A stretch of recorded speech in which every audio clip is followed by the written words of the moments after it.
Bienvenidos y bienvenidas a este nuevo episodio de Licencia para Sentir. Yo me llamo María Angélica Navia López y soy una psicóloga que sigue descifrando este mundo emocional. Hoy es el Día de la Madre y quería dedicarle este episodio a todas esas mujeres que todavía no han podido serlo. Para eso tengo un invitado muy especial que ya les voy a presentar. Bueno, estoy aquí con la doctora Natalia Archila. Natis, por favor, preséntate. Hola, me llamo Natalia Archila, soy ginecóloga, soy médico general de la Universidad de los Andes, hice luego ginecología en la Universidad del Rosario y finalmente hice medicina reproductiva en la Universidad Complutense de Madrid. Actualmente trabajo en Reprotec, que es una clínica de fertilidad y ya.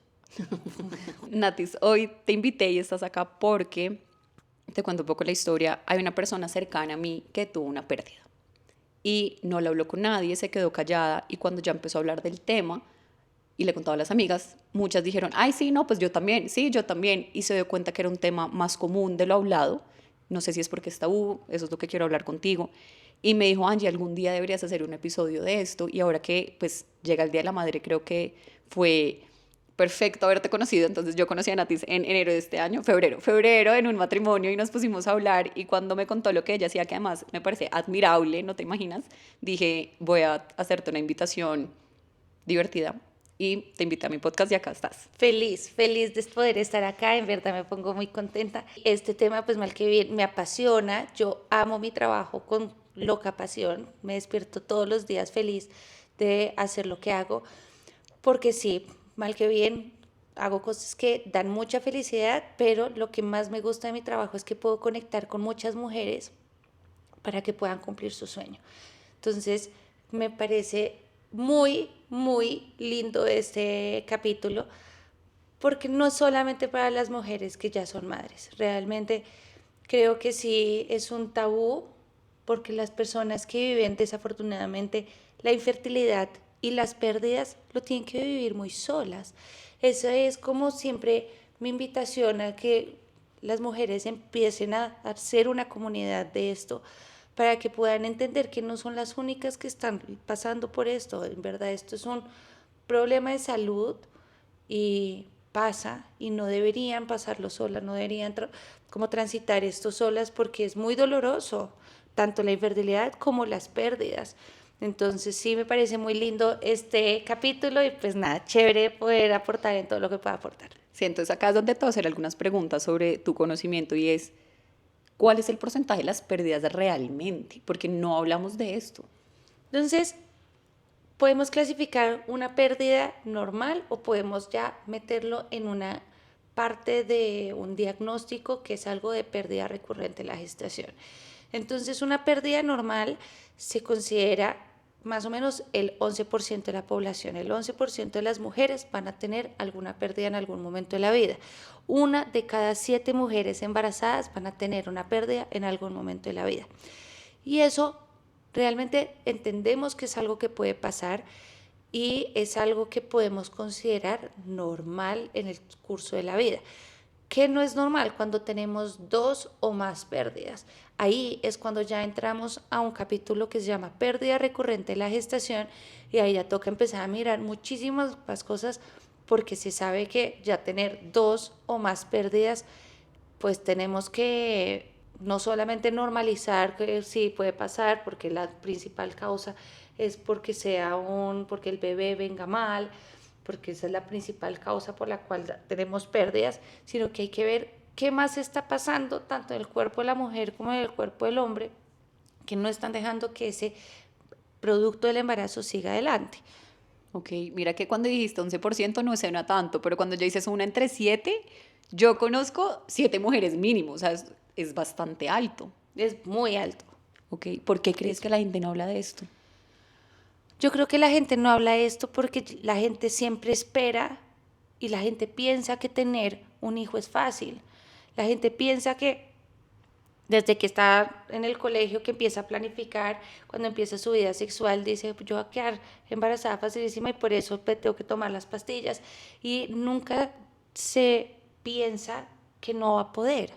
Entonces, cuando la gente piensa que no puede y empiezan a pasar los meses, y es algo muy solitario de la pareja, porque uno no siempre dice voy a empezar a tener hijos y le voy a decir a todo el mundo, sino es algo muy personal de la pareja que se va viviendo con la pareja.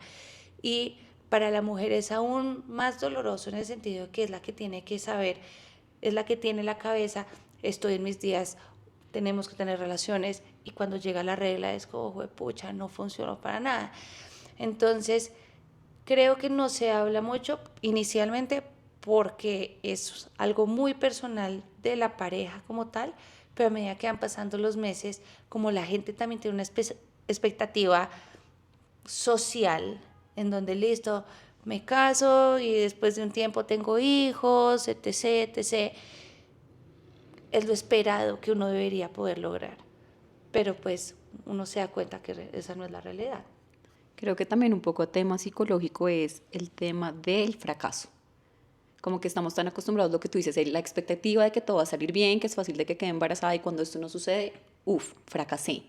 Y yo he visto muchos casos en donde dicen, no, fracasé como mujer, porque se supone que yo vine a este mundo, pues soy mujer, tengo la habilidad de crear vida. Yo sé que no todas las mujeres queremos ser mamá y también está perfecto, pero para las que sí, puedo entender cómo esto se ve como un fracaso. Exacto. Y sobre todo, yo lo veo mucho en las mujeres que es totalmente respetable las que no quieren tener hijos, pero yo veo a las que sí quieren tener hijos, y cuando ya se les mete ese chip en la cabeza, no hay nadie que las detenga. Se quieren tener su hijo porque es un instinto que les nació y no lo pueden detener.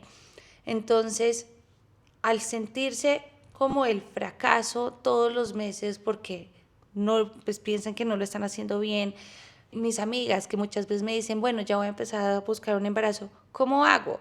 Pues hombre, no es que tengas que hacer algo muy extravagante, simplemente tienes que ponerte a hacer la tarea, y ni siquiera es que uno tenga que pensar tanto en tantos días, uno tiene que también vivir en la cotidianidad porque eso es lo que por lo general ocurre.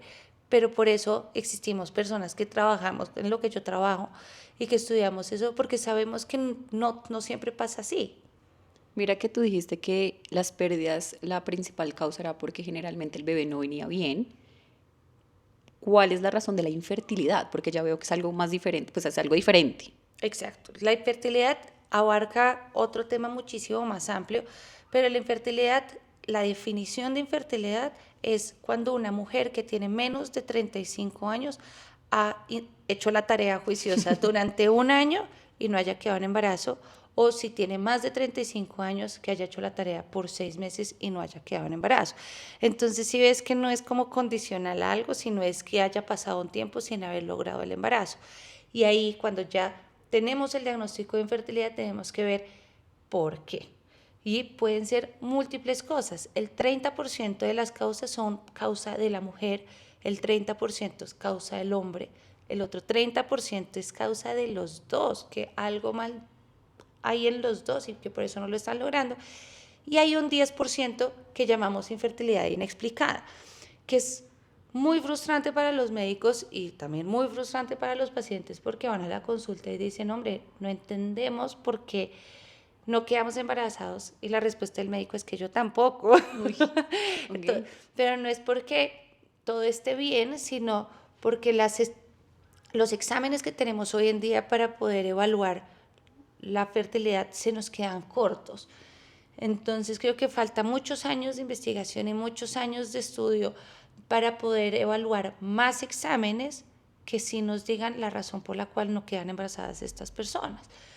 Los que tenemos ahorita son bastante básicos, que nos cubren las necesidades para poder diagnosticar ese 90% de la población, pero creo que sí falta mucho aprendizaje para poder evaluar qué más está pasando. No es que todo esté bien, no. Todo está bien en los exámenes que tenemos ahora disponibles, pero hay algo que está pasando y por eso ustedes no lo están logrando. Tú ves a muchas personas en tu día a día, me imagino que en los momentos dolorosos, cuando no logran llevar el embarazo a cabo, por así decirlo, también debes ver sus dolores, sus frustraciones, las creencias o los mitos que suelen replicar en sus cabezas. Y eso era lo que te quería preguntar. ¿Qué has visto o qué sabes que son mitos y creencias falsas que rodean este tema? Bueno, yo no sé si sean tanto como mitos o creencias de las personas, sino mucha desinformación. Hay mucha desinformación que tenemos hasta del Colegio de Educación Sexual, donde no sabemos muchas veces las mujeres qué pasa con nuestro ciclo. Entonces creo que hay mucha desinformación de pensar que puedo tener hijos a los 45 años muy fácil. Hay mucha desinformación pensar que si tengo un hijo voy a tener el segundo muy fácil. Y eso creo que hace que los pacientes sientan aún más ansiedad durante todo el proceso, como la desinformación. Entonces a mí me encanta poderles explicar y les doy hasta clases de ginecología para que entiendan y empiecen nuevamente a conocer su cuerpo a los 32, 35, 37, 40, 42, 45 que van a la consulta, que empecemos a entender qué es lo que nos está pasando y qué es lo que nos está evaluando y por qué no estamos lográndolo. Entonces creo que es un proceso, pues es muy lindo durante toda la consulta, pero pues también las mujeres lo sufren mucho porque es muy lindo ver cómo paso a paso del proceso, que es un proceso muy largo para poder conseguir el embarazo, dependiendo de cada uno de los diagnósticos, pero paso a paso, ellos sí, durante cada uno de los pasos sienten mucha ansiedad, pero al final cuando ven para atrás y ven esa satisfacción de haber logrado su objetivo y esa satisfacción de haber entendido muchas cosas, de haber vuelto a conocer su cuerpo, de volver a conocer su cuerpo durante el embarazo, porque también muchas me dicen, me desconozco y pues es muy lindo como esa metamorfosis que puede tener la mujer durante toda la vida. Ay, eso me parece espectacular. Ahora que hablas de metamorfosis y todo este camino de cambio, pues me imagino que la parte física se encargan ustedes, pero también Pero hay una la parte parte psicológica. Sí, te mental, quería uy, preguntar de eso. sí. Eso lo ves mucho en consulta. ¿Se requiere algún tipo de acompañamiento psicológico tanto para la mujer o como para el hombre? ¿Cómo funciona ahí? Pues nosotros, por ejemplo, sí consideramos que la parte mental y la parte psicológica es un pilar importantísimo durante todos estos procesos de fertilidad. Creo que hay un componente emocional por el simple deseo de tener un hijo, que es lo que dijimos, cuando una persona quiere tener hijo va a hacer hasta lo imposible para poder conseguirlo. Y como el proceso es tan difícil y algunas veces hay cosas buenas y otras veces hay cosas malas y nos toca lucharla más, entonces esa parte emocional es importantísima. Nosotros tenemos un acompañamiento psicológico que brindamos que en el proceso con unos psicólogos para que la mujer tenga unas herramientas que yo no se las puedo dar pues porque no estudié eso, pero unas herramientas para poder manejar la ansiedad, unas herramientas para poder manejar esos diablillos que empiezan a aparecer en la mitad del proceso. ¿Será que sí voy a lograrlo? ¿Será que no voy a lograrlo? ¿Será que sí va a ser capaz? Si lo logro después, ¿qué va a pasar con mi vida? Porque pues son todos esos pensamientos que van pasando. Y yo creo que también algo que no se tiene en cuenta es cómo esto puede afectar, pues no solo a nivel individual, yo como mujer o yo como hombre pensando que de Pero pronto algo como está mal, como pareja, pareja. como Eso era lo que te pareja. quería preguntar. Me imagino que tensiones, conflicto entre las parejas se puede presentar en este proceso. Muchísimos, muchísimas tensiones y muchísimos conflictos, pero también me parece muy lindo que entre pues, las parejas empiezan a conocerse de una manera diferente. Los hombres empiezan a ser también mucho más compasivos con las mujeres, porque pues a las mujeres en estos procesos les toca un poco más duro, tanto, pues sobre todo en la parte física, porque son las que se tienen que poner hormonas, a los hombres les pasa un poquito pues más fácil. Entonces es muy lindo porque entre las parejas sí empiezan a haber muchos roces, empiezan a haber muchos conflictos entre ellos, que afortunadamente lo terminan resolviendo, pero, pero sí, creo que es una evolución también de pareja, de ver cómo afrontan las cosas de una manera madura, de poder entender nuevos sentimientos que están surgiendo en ambos. Y no digo que los hombres no sientan, al contrario, la mujer también se da cuenta que los hombres lo están sufriendo y la están pasando mal por todo el proceso, porque la mujer dice, ah, sí, yo soy la única que se está poniendo los medicamentos y se está hormonando, pero usted nada, pero qué va, el hombre también en silencio está llevando su dolor porque también es su sueño ser padre. Creo que dijiste una palabra clave que fue compasión, como cómo podemos aprender a ser más compasivos por otros, pero sobre todo con uno mismo. ¿Por qué crees que la compasión es tan importante en este proceso? Yo creo que la compasión, uno se da mucho látigo muchas veces, uno se da látigo con todo.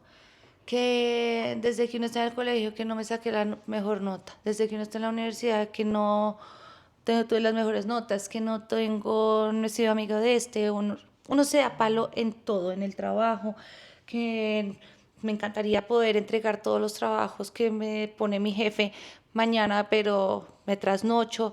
Hay que empezar a entender que uno tiene su ritmo y uno tiene que aprender a ser compasivo con uno, tiene que empezar a valorarse a uno mismo y decir, oiga, ¿por qué me estoy dando palo a mí mismo? Y en este proceso en particular uno se da palo pensando, yo qué he hecho para merecerme esto, o lo que hablábamos inicialmente de las pérdidas. Las mujeres sobre todo piensan que, me metí a la piscina, entonces por eso perdí el bebé. Me comí esta cereza y la sentí un poquito picha y por eso perdí el bebé.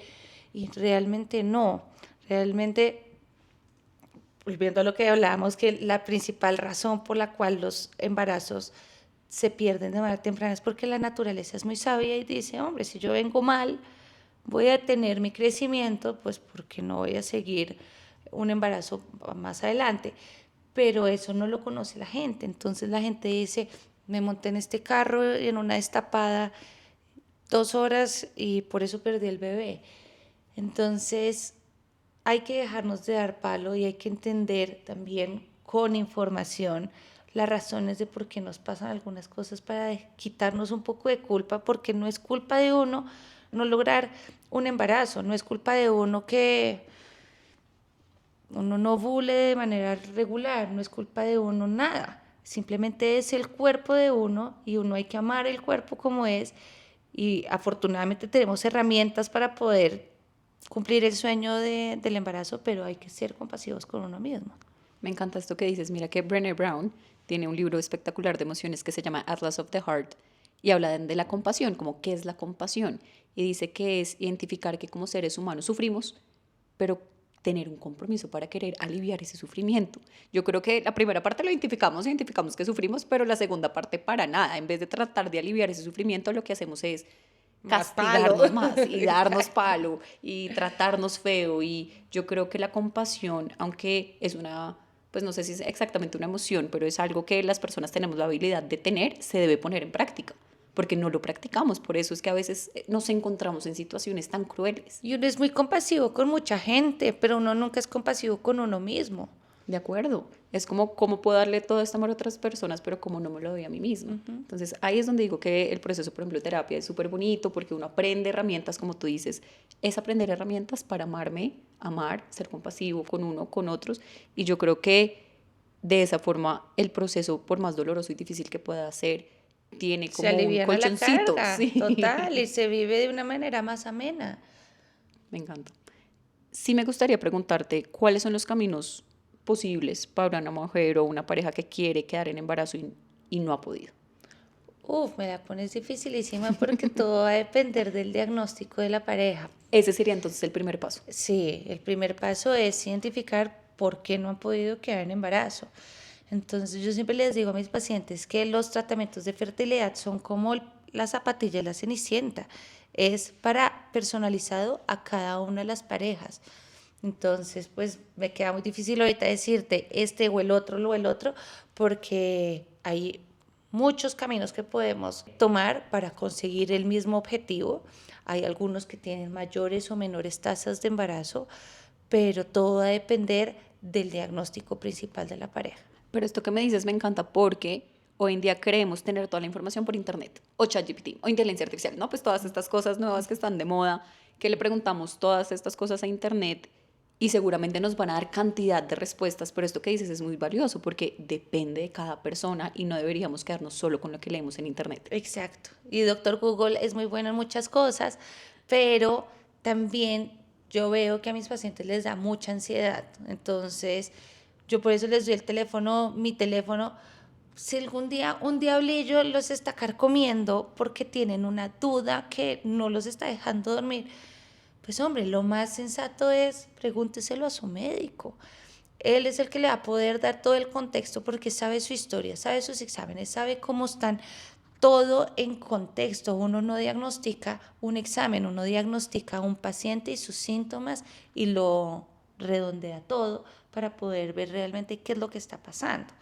No, me encanta. Esto me parece súper, súper valioso. Y ahora que ya entraste a dar ciertos tips, ¿no? Como doctor Google, bueno, pero no para todo, sí me gustaría preguntarte qué no deberíamos decirle a una mujer que está enfrentando problemas de fertilidad. Que no le deberíamos decir a una mujer nunca, ni siquiera.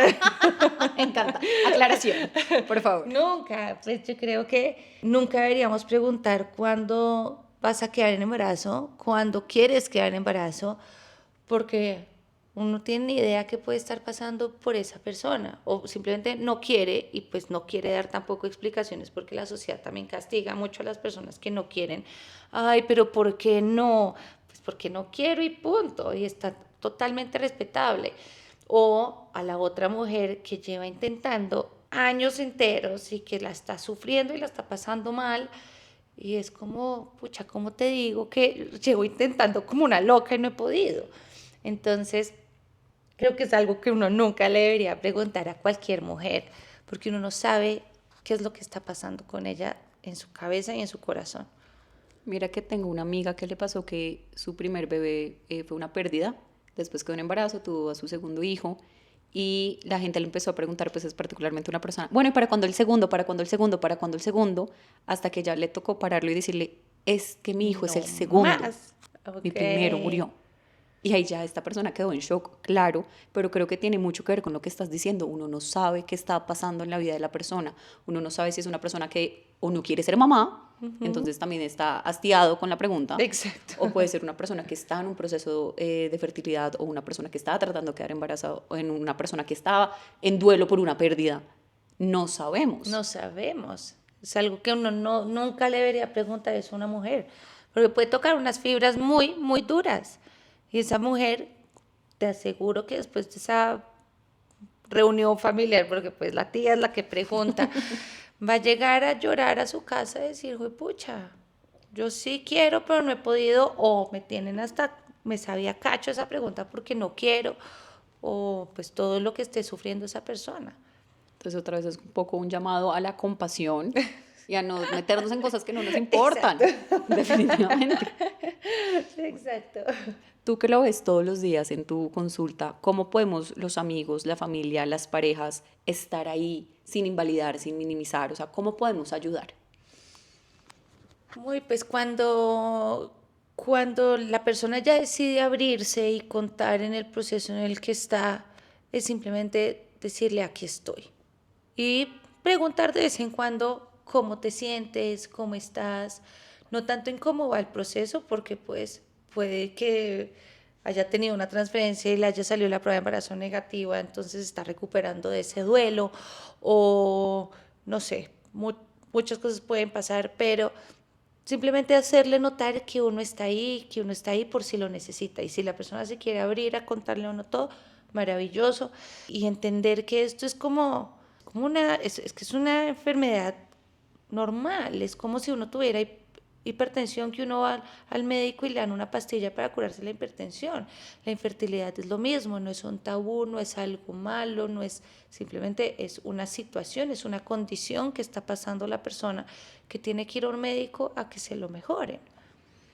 Acá entrando en lo que no deberíamos hacer, pues no sé si lo hice, si te soy muy sincera, no lo recuerdo en este momento, pero me acuerdo que cuando esta persona cercana que te comento nos contó que había tenido una pérdida, creo que lo primero que pensé fue, ¿por qué no me dijiste antes?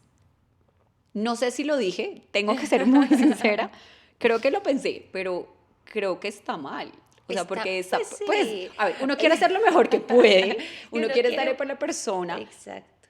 pero creo que no es lo que la persona necesita escuchar en ese momento, porque lo que tú acabas de decir es algo muy privado, muy personal, muy solitario, y cuando por fin soy vulnerable y abro estas puertas para compartirte No, este no le dolor tan dicen que porque no grande, le dijo sí, antes, exacto, pucha, creo que es sí. algo que podemos mejorar, y es que nos enseñaron a que siempre tenemos que tener una opinión. No, o sea, está bien que la pienses, pero por favor no la digas. Más bien, quedémonos en lo que tú acabas de decir. Aquí estoy, ¿qué necesitas de mí? Exacto. ¿Cómo te puedo ayudar? Aquí estoy cuando me necesites, o sea, estoy incondicionalmente. Si me necesitas para celebrar, aquí estoy para celebrar. Si me necesitas para llorar, aquí estoy. Si me necesitas solamente para sentir compañía, aquí estoy.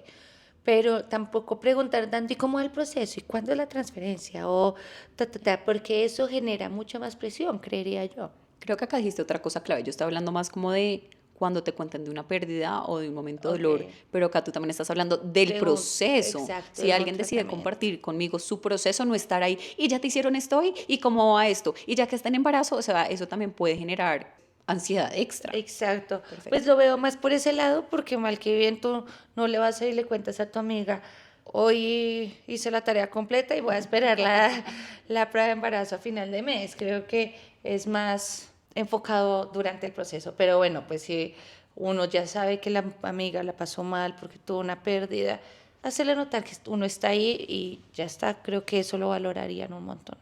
Sí, algo que a mí me sirvió mucho, o me sirvió mucho con esta amiga que te comenté que tuvo una pérdida, fue no estar preguntando, hola, ¿cómo estás? Yo sabía que estaba mal, o sea, yo sabía que estaba triste, pero lo que hacía era mandarle ciertos como emojis, como Sí. para decirle, acá estoy. Hola, te deseo un Sí, lindo día. sí, Ya está. ahí está. Como te estoy pensando, un abrazo. Exacto. Porque nuevamente es un proceso muy solitario y muy privado y muy personal. A mí hay una herramienta que me encanta, que yo le digo la pregunta a los 3 pasos. Y es, ok, ¿quieres que simplemente uno me quede en silencio y te escuche y no diga nada? 2, ¿quieres que te dé mi opinión? O 3, ¿quieres que te ayude? ¿Sí? Mi opinión y ayudar es diferente. Opinión es lo que pienso, ayudar es buscar recursos externos. Creo que es algo que podemos hacer cuando no sepamos qué decir. Total. Me parece divino. ¿Alguna otra herramienta, tip, recomendación que les puedas dar a estas personas? Tanto el apoyo como esta red de apoyo como las personas que están pasando por este proceso. Ay, compartir todo lo que quieran compartir hasta lo que ellos se sientan cómodos. Entonces, si no quieren decir nada, mucha gente me dice, tenemos que decir que fue un in vitro. Pues no, no tienen que decir que es un in vitro. Ustedes dicen lo que quieran decir. Ustedes, tengo que decir que fue óvulo donado. No, usted no tiene que decir nada. Usted tiene que decir lo que su corazón se sienta bien para decir. La gente no tiene ni idea y no se va a poner ni a buscar, ni a preguntar, ni nada. La gente que realmente lo quiere a uno va a estar ahí, sea óvulo donado, no óvulo donado, in vitro, no in vitro, etcétera, etcétera. Va a estar ahí porque lo quieren a uno y lo quieren ver a uno feliz. Entonces, diga lo que quiera decir y siéntase tranquilo con esa decisión, y en el momento en el que sienta que está perdiendo un poco el control de sus sentimientos, busque ayuda. Porque eso sí siento que puede ser una línea muy delgada y puede terminar muy mal y muy triste, porque pues puede ser que abandonen su sueño solamente porque su cabeza no tuvo las herramientas para poder manejar esa ansiedad. Ay, me encanta eso que dices, Natis. Yo creo que ahí tocaste otro punto clave, que es la diferencia entre transparencia y privacidad. Creemos que tenemos que, para ser transparentes y honestos, contarlo todo, pero hay un tema de privacidad que es lo que yo decido quedarme para mí, Total. porque es mi lugar seguro y es lo que me va a proteger a mí. Entonces, me encantan estas herramientas que diste. Pues, Natis, muchísimas gracias por venir, por compartirnos tu conocimiento, pero es que no te puedo dar ir hasta no hacerte unas preguntas rápidas. Entonces, te voy a hacer una pregunta y tú me dices lo primero que se te ocurra, ¿listo? Ok. ¿En qué situaciones te sientes vulnerable? Cuando no sé la respuesta, me siento muy vulnerable. Cuando no sé qué responder. Eh, Como en este momento. sí, tal vez. No, está perfecto. Si pudieras definirte en una palabra, ¿cuál sería? Alegre. Ay, no, sí, estoy totalmente de acuerdo contigo. O sea, de lo que más me acuerdo de ese matrimonio era lo feliz que eres. O sea, solo sonreías y solo como transmitías buena energía, yo solo quería estar al lado tuyo. O sea, me parece que eres una persona de verdad muy alegre. Por eso Sí, también te yo quería creo que invitar a este episodio. sí, yo siento que soy alegre y que soy chistosa. No, sí, o sea, esto lo hablamos ya, es 100% de acuerdo. Entonces, de verdad, gracias por venir a alegrarme un ratico el día. No, muchas gracias. De verdad, mil gracias por la invitación. Pero te falta una pregunta. Ok. Si tú pudieras definirme a mí en una palabra, ¿cuál sería? Uy, tranquilidad. ¿De verdad? No sé, siento que estás tranquila, inmutable, como controlas todo y lo ves todo y estás tranquila y eso me hace sentir tranquila. Ojalá todos los que han dicho que son ansiosos escuchen esto. ¿En serio? A mí Sí. me das mucha tranquilidad. Pues qué emoción, me alegra generarte tranquilidad, qué lindo. Pero bueno, ahora sí, muchísimas gracias por venir. Todo lo que dijiste es demasiado valioso e importante. Creo que ojalá esto acompañe a esas mujeres en el día de hoy. No sé si quieras, no sé, regalarle una frase de consuelo, esperanza, validación a todas esas mujeres que quieren y no han podido celebrar este día como quisieran. Que ánimos, que se puede y que busquen ayuda si ven que no lo están logrando. Que hay muchas cosas que podemos hacer y que no pierdan la esperanza porque lo vamos a lograr. Bueno, ya la escucharon, no perdamos la esperanza, busquemos ayuda, apoyémonos, no estamos solos. Esa es la idea de todo esto. Pero no siendo más, muchísimas gracias por escuchar hasta este punto del episodio. Espero que les haya gustado como me encantó a mí. Y nos veremos en el siguiente, donde seguiremos explorando este maravilloso mundo emocional. ¡Chao! Chao.